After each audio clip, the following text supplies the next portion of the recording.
So our strategy is the 5 W's and an H to find information by Jessica, Landon, and Gregory. So the W's that we are referring to are the what, where, who, when, why, and the H is the how. So what's the purpose of the 5 W's and H? It's an easy way to gather information. It's a step-by-step process. If all 6 questions are arrived at and answered, that indicates that there was a clear understanding between the reader and the content. And also, if you understand different aspects of the story, too. Who. So the first one is who. So considering Great Gatsby, we have Jay Gatsby, Nick Carraway, Daisy, Tom, and Myrtle. So if we know what these characters did within the story and what they contributed within the story, we are looking very confident within our character understanding.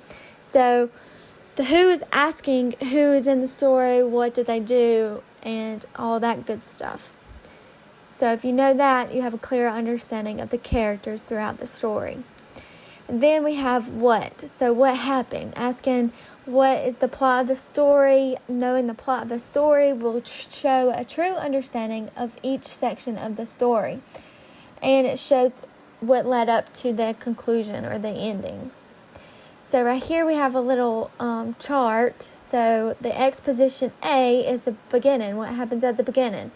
The B is the rising action, so what leads up to the climax. Then you have the climax, you have the problem, the most intense thing of the story. And then you have the falling action, resolution, and then the ending. So that is what is answered within the what. Okay, now we have the when, and this is when did something take place. Asking when something took place can give you solid contextual evidence that will help you understand the material better. And for an example, we can use The Great Gatsby. If you're reading the book, where did the setting take place? And it took place in the early 1920s. And if you understand that, you understand what was going on during the time of the book, which would be World War I just ended and Prohibition is going on, which means there's a lot of bootlegging in the country. So if you understand that, it helps you understand the characters and the motives of the people of the time period. And bootlegging does have a big a big place in this book because that's how Gatsby got all his money. So then we have the where. So where something happened in a piece of literature also gives you contextual evidence. If a student can understand where something happened, he can connect his prior knowledge of the area and what he is learning, or he can use what he is learning to connect future knowledge to it. So what that means is, talking about The Great Gatsby, if it's in New York, everyone knows New York has a lot of money, has a lot of businesses, it has a lot of things going on in that area. So if you understand that, then you can make the connections between what's going on in the book and the area. So Great Gatsby has to do with a lot of wealthy people and a lot of corruption. So, that's something that was going on in New York, and then you connect that to the time period of the 1920s.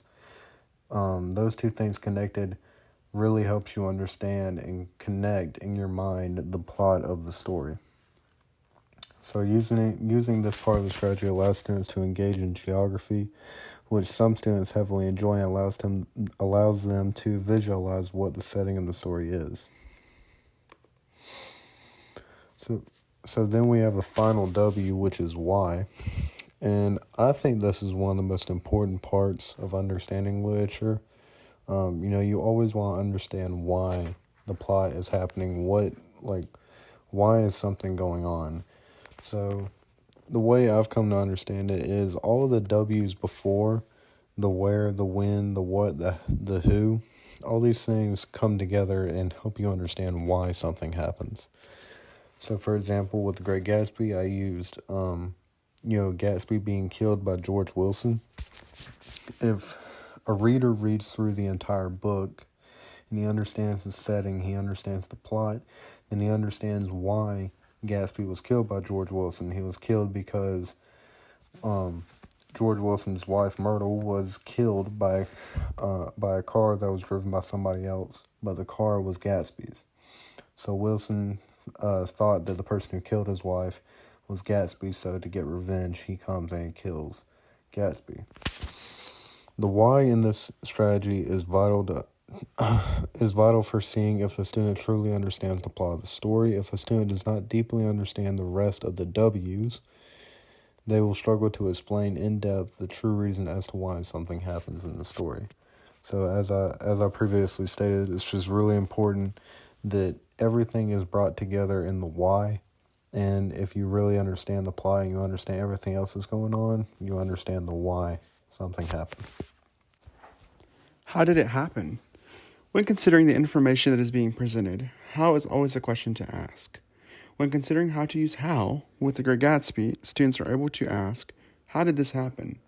How did Daisy die? How did the book end? How is relevant to today? This is a great way to have students wonder how things occur. How to use this strategy. This strategy can be utilized in many classrooms as an effective way for students to be able to further dissect the text, newspaper, article, journal, or articles in general, etc. Using this strategy at the beginning of class to open up the lesson and allowing students to lead the conversation in the classroom, having a student-centered conversation about what is being read. Also, allow students to think deeper so that they will have an understanding of the topic. Content area examples. For Spanish, I can use this strategy with an artwork on a cultural lesson. Who do we think painted this artwork? What is the symbolism behind this painting? When was this painting created? Where was it created at? What is the significance of where this painting was created at? Why do we think it was created? And how was the artwork created to benefit people and or the people of that region? In a math, we could use this method considering order of operations. Who created order of operations? What is order of operations? When did order of operations start? Where could you use order of operations? Why do we use order of operations? And how do you use order of operations? These are both two very great ways to use 5 W's and an H in our specific content areas. The following slide is just a work slide that we used as a reference. All of the information that we used was from prior knowledge and as well as using our book.